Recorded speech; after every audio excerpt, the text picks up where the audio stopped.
Hi, boys and girls. I'm here with James tonight.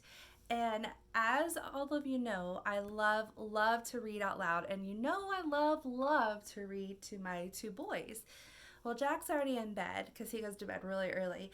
But James is still up, and we're getting ready for bed here in a little bit. But we picked out a book that we thought we'd read with y'all tonight. James, you want to say hi? Yeah. Hi. Hi. Okay, James, do you want to tell them what book we're reading? Yes. What is it? It's How I Met My Monster. How I Met My Monster, written by Amanda Knoll and illustrated by Howard McWilliam. Okay. And I think we read the other one, the one, I Need My Monster. I think we read it for Halloween time, around Halloween. So I'm going to read and then I'll show you the pictures. How I Met My Monster. I want to see the truck he's playing with. Okay. He's playing with that truck. Okay, we got to read because they're going to be watching, okay? One night, when I reached under the bed for my truck, I found this note instead. From the office of Mr. Z. Monsters, meet here for a final test. Z. Huh, my parents were obviously trying to trick me into staying in bed. I didn't believe in monsters. Is it really fast?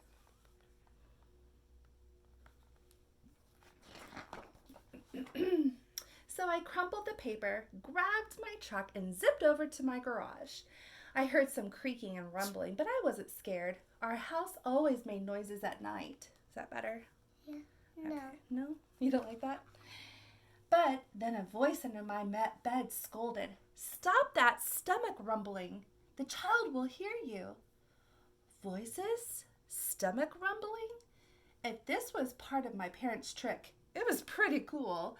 I peered into the inky blackness. 5 pairs of eyes blinked back.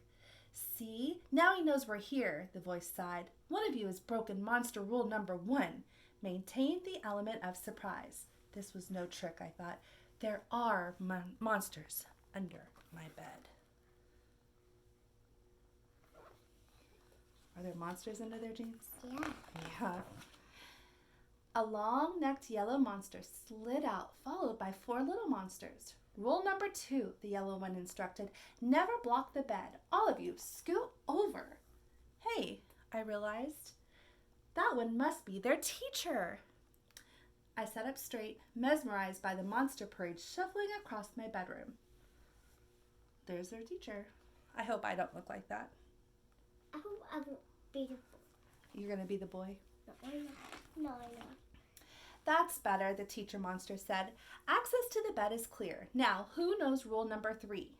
The purple monster teetered on his tiptoes and gurgled, "Get the child into bed." "That's correct, Genghis. And how would you do that?"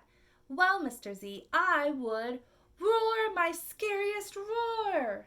"All right, give it a go." Genghis took a deep breath, opened his mouth, and let out a tiny blurp.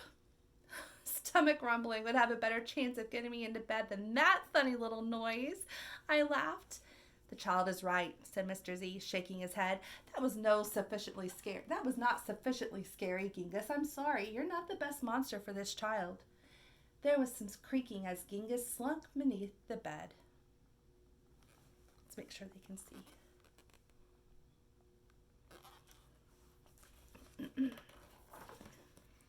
Before I could investigate where Genghis had gone, Mr. Z asked, "Now, who wants to try and get the child into bed?" The orange monster looked at the ceiling and the red monster looked at the floor. Only the green one looked over at me. First, he stared at my toes and started drooling. Then he took a step toward me and I heard that rumbling noise again. I sprang into bed so he couldn't get to my feet. Mr. Z blinked. "Very unconventional, Gabe. Your stomach gurgles seem to be what this child needs." What I needed was to make sure this little Gabe monster didn't eat my toes. We don't want monsters to eat our toes, do we, James? No, we don't. That's why we have to stay in bed. Yes. "Right, you 3. The child is now in bed," said Mr. Z. "As every monster knows, the ultimate objective is rule number 4. Who can tell me what that is?" The orange monster bounced and squeaked. "Keep the child in bed until it falls asleep." "Correct, Morgan. And how would you accomplish that?" Shadow puppets. Shadow puppets, she squeaked again. Gabe whistled through his nose and I snickered, but Mr. Z said, interesting idea. Try it. Morgan hopped into my night table and flailed her arms near my lamp. Silly shadows bobbled onto the wall, and a cloud of fluffy fur tickled my nose. Huh? Achoo! Morgan, stop at once, Mr. Z ordered. You're supposed to scare him, not make him sneeze. I'm sorry, but you're not a match either. Morgan's arms flopped to her sides, and she scuttled under my bed. There was some more creaking, and Morgan was gone. Morgan was gone? Morgan was gone.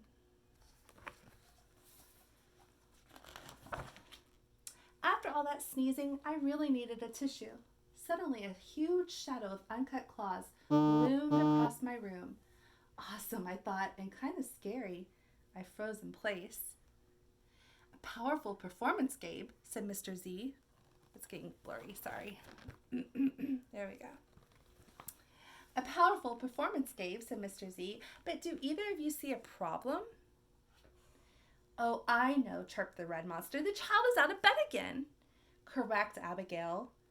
Mr. Z continued, and one of you must get him back. Let's revisit rule number 1. Maintain the element of surprise. All at once, poof, the monsters vanished. Then I heard more rumbling. Were they hiding in my closet making noises to scare me? Ha, no, it was only my stomach grumbling. All this excitement was making me hungry. Hungry? Hungry.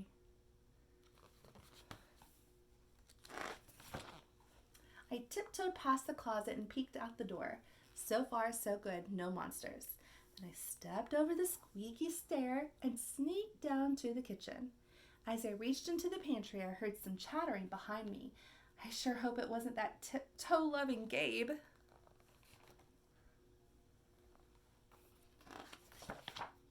I yanked open the fridge. Ha! It wasn't Gabe. It was just that red monster shivering on the shelf. Found you, I laughed. Nice try, Abigail, said Mr. Z. Who's Abigail? Abigail's the red one. But this isn't working. You're not the right monster for this child. But Mr. Z, it's not my fault he's not scared of me. I'm sorry, Abigail. Let's go. Abigail clomped behind Mr. Z. When I heard the creaking, I knew she was gone. Who's left? Which monster's left? Do you remember? The green one. What's his name? His name is... Do you remember his name? His name is... Let's see. I grabbed some crackers and headed upstairs, wondering if Gabe was gone too. I munched all the way down the hall, then went into the bathroom to brush my teeth again. What's happening, James? What's happening? He got huge. He got huge. When I opened the door a minute later, Gabe was definitely not gone. He was right there, and he was huge. Clearly, we read this story a few times for him to know that he had gotten huge. I charged into my room and slammed the door. When I leaped into bed, I knew my toes were safe. Whew! I was surprised to hear breathing under my bed, ragged breathing and stomach rumbling. Hey, kid, Gabe growled. Good to see ya. I pulled my covers up tight. Now, if you don't mind, I'd like to start the evening with an ominous puddle of drool. I peeked over the edge of the bed. Green ooze spread soundlessly from underneath.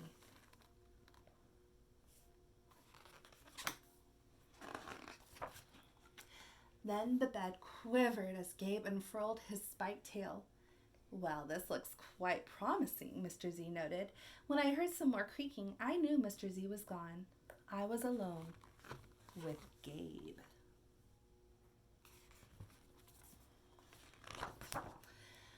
Gabe loomed over my bed and began sharpening his uncut claws on my bedpost.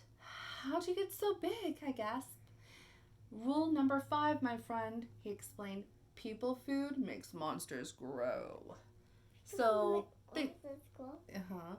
So thanks for the crackers. Got any toes I can munch? I squinched at my feet so Gabe couldn't get them. This is way better than playing with trucks.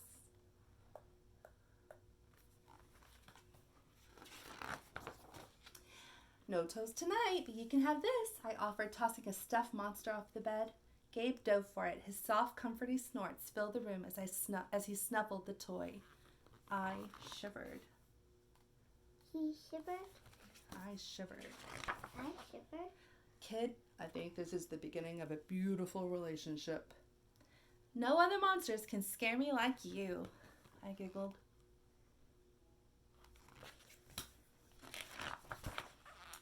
Gabe was the monster for me. His snorts and oohs were perfect. I yawned and shivered again.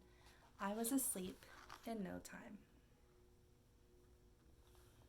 James, do you have a monster? No. You don't? All right, everyone. Well, I hope you have a good night's sleep. I'll see you tomorrow morning for our morning message. And then don't forget to check your Zoom because we have a picnic lunch tomorrow at noon. And I'll see y'all then. Good night. Sweet dreams. Tell them good night. Good night.